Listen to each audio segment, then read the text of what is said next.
आप सबको जय मसीह की। आज तारीख है 11/11/2025 और हम शाम का वचन पढ़ेंगे। हम पढ़ेंगे यिर्मयाह की पुस्तक में से उसका 50 अध्याय। बेबीलोन और कसीदियों के देश के विषय में यहोवा ने यिर्मयाह भविष्यवक्ता के द्वारा यह वचन कहा, जातियों में बताओ, सुनाओ और झंडा खड़ा करो, सुनाओ मत पछताओ कि बेबीलोन ले लिया गया, बेल का मुंह काला हो गया, मोर्देक विस्मित हो गया, बेबीलोन की प्रतिमाएं लज्जित हुई और उसकी बेडोल मूर्तें विस्मित हो गई, क्योंकि उत्तर दिशा से एक जाति उस पर चढ़ाई करके उसके देश को यहाँ तक उजाड़ देगी कि क्या मनुष्य क्या पशु उसमें कोई भी न रहेगा, सब भाग जाएंगे। यहोवा की यही वाणी है कि उन दिनों में इज़राइल और यहूदा एक संग आएंगे, वे रोते हुए अपने परमेश्वर यहोवा को ढूंढने के लिए चले आएंगे। वे सिय्योन की ओर मुँह किए हुए उसका मार्ग पूछते और आपस में यह कहते आएंगे, आओ हम यहोवा से मेल कर लें, उसके साथ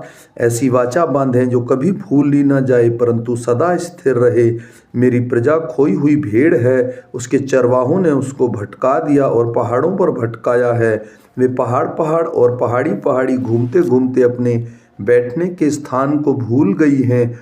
जितनों ने उन्हें पाया वे उसको खा गए और उनके सताने वालों ने कहा, उसमें हमारा कुछ दोष नहीं, क्योंकि उन्होंने यहोवा के विरुद्ध पाप किया है जो धर्म का आधार है और उसके पूर्वजों का आश्रय था। बेबीलोन के बीच में से भागो, कसीदियों के देश में भाग जाओ। जैसे बकरे अपने झुंड में अगवे होते हैं वैसे ही बनो, क्योंकि देखो मैं उत्तर देश से बड़ी जाति को उभार कर उनकी मंडली बेबीलोन पर चढ़ा ले आऊँगा और वे उसके विरुद्ध पाती बांधेंगे और उसी दिशा में ले जाएंगे।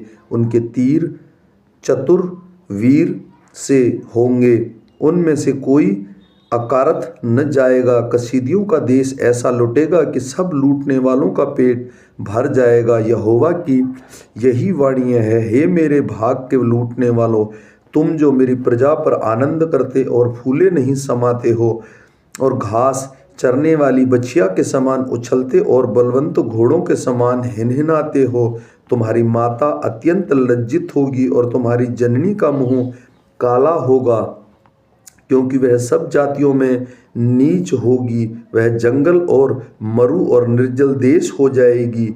यहोवा के क्रोध के कारण वह देश निर्जन रहेगा, वह उजाड़ ही उजाड़ होगा। जो कोई बेबीलोन के पास से चलेगा वह चकित होगा और उसके सब दुख देखकर ताली बजाएंगे। वे सब धुरंधारियों, बेबीलोन के चारों ओर उसके विरुद्ध पाती बांधो, उस पर तीर चलाओ, उन्हें मत रख छोड़ो, क्योंकि उसने यहोवा के विरुद्ध पाप किया है। चारों ओर से उस पर ललकारो, उसने हार मानी, उसके कोट गिराए गए, उसकी शहरपनाह ढाई गई, क्योंकि यहोवा उससे अपना बदला लेने पर है। इसलिए तुम भी उससे अपना बदला लो, जैसा उसने किया है वैसा ही तुम भी उससे करो। बेबीलोन में से बोने वाले और काटने वाले दोनों को नष्ट करो। वे खुदाई तलवार से डर के मारे अपने लोगों की ओर फिरें और अपने अपने देश को भाग जाएं। इज़राइल भगाई हुई भेड़ है, सिंह ने जिसको भगा दिया है। पहले तो अशूर के राजा ने उसको खा डाला और तब बेबीलोन के राजा नबूकदनेस्सर ने उसकी हड्डियों को तोड़ दिया है। इस कारण इज़राइल का परमेश्वर सेनाओं का यहोवा यूँ कहता है, देखो जैसे मैंने आशूर के राजा को दंड दिया था वैसे ही अब देश समेत बेबीलोन के राजा को दंड दूंगा। मैं इज़राइल को उसकी चराई में लौटा लाऊंगा और वह कर्मोल और बाशान में फिर चरेगी और प्रेम के पहाड़ों और गिलाद में फिर भरपेट खाने पाएगा। यहोवा की यही वाणी है कि उन दिनों में इज़राइल का अधर्म ढूंढने पर भी नहीं मिलेगा और यहूदा के पाप खोजने पर भी नहीं मिलेंगे, क्योंकि जिन्हें मैं बचाऊंगा उनके पाप भी क्षमा करूंगा। तू मरामेत देश में पदोक नगर के निवासियों पर चढ़ाई कर, मनुष्य को तो मार डाल और धन का सत्यानाश कर। यहोवा की यही वाणी है, और जो जो आज्ञा मैं तुझे देता हूँ उन सबों के अनुसार कर। सुनो, इस देश में युद्ध और सत्यानाश का सा शब्द हो रहा है। जो हथौड़ा सारी पृथ्वी को लोगों को चूर चूर करता था, वह कैसा काट डाला गया। बेबीलोन सब जातियों के बीच में कैसा उजाड़ हो गया है। हे बेबीलोन, मैंने तेरे लिए फंदा लगाया और तू अनजाने में उसमें फंस भी गया। तू ढूंढकर पकड़ा गया क्योंकि तू यहोवा का विरोध करता था। प्रभु सेनाओं के यहोवा ने अपने शस्त्रों का घर खोलकर अपने क्रोध प्रकट करने के समान निकला है, क्योंकि सेनाओं के प्रभु यहोवा को कसीदियों के देश में एक काम करना है। पृथ्वी की छोर से आओ और उसकी बखारियों को खोलो, उसके ढेर ही ढेर बना दो। ऐसा सत्यानाश करो कि उसमें कुछ भी न बचा रहे। उसके सब बैलों का नाश करो, वे घात होने के स्थान में उतर जाएं। हाय उन पर हाय, क्योंकि उनके दंड पाने के दिन आ पहुंचा है। सुनो, बेबीलोन के देश में भागने वालों का सा कोलाहल सुनाई पड़ता है, जो सियोन में यह समाचार देने को दौड़े आते हैं कि हमारा परमेश्वर यहोवा अपने मंदिर का बादल ले रहा है।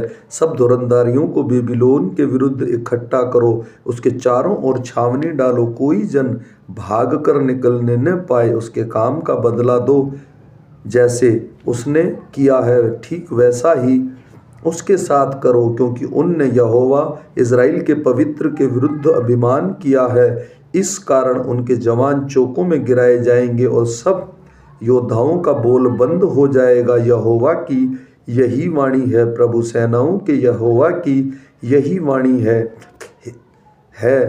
हे अभिमानी, मैं तेरे विरुद्ध हूँ, तेरे दंड पाने का दिन आ गया। अभिमानी ठोकर खाकर गिरेगा और कोई उसे फिर न उठाएगा, और मैं उसके नगरों में आग लगाऊंगा, जिससे उसके चारों ओर सब कुछ भस्म हो जाएगा। सेनाओं का यहोवा यूं कहता है, इज़राइल और यहूदा दोनों बराबर पिसे हुए हैं, और जितनों ने उसको बंधुआई किया वे उन्हें पकड़े रहते हैं और जाने नहीं देते। उनका छुड़ाने वाला सामर्थी है, सेनाओं का यहोवा यही उसका नाम है। वह उनका मुकदमा भली भांति लड़ेगा कि पृथ्वी को चैन दे, परंतु बेबीलोन के निवासियों को व्याकुल करे। यहोवा की यही वाणी है, कसीदियों और बेबीलोन के हाकिम पंडित आदि सब निवासियों पर तलवार चलेगी।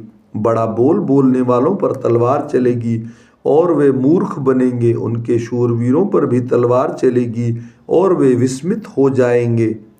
उनके सवारों और रथियों पर और सब मिले जुले लोगों पर भी तलवार चलेगी और वे स्त्रियां बन जाएंगे।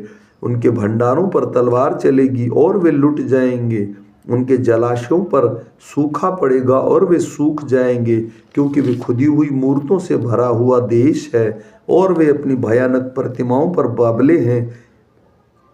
इसलिए निर्जल देश के जंतु सियारों के संग मिलकर वहां बसेंगे और शतरमुर्ग उसमें वास करेंगे, और वह फिर सदा तक बसाया न जाएगा, न युग युग उसमें कोई वास कर सकेगा।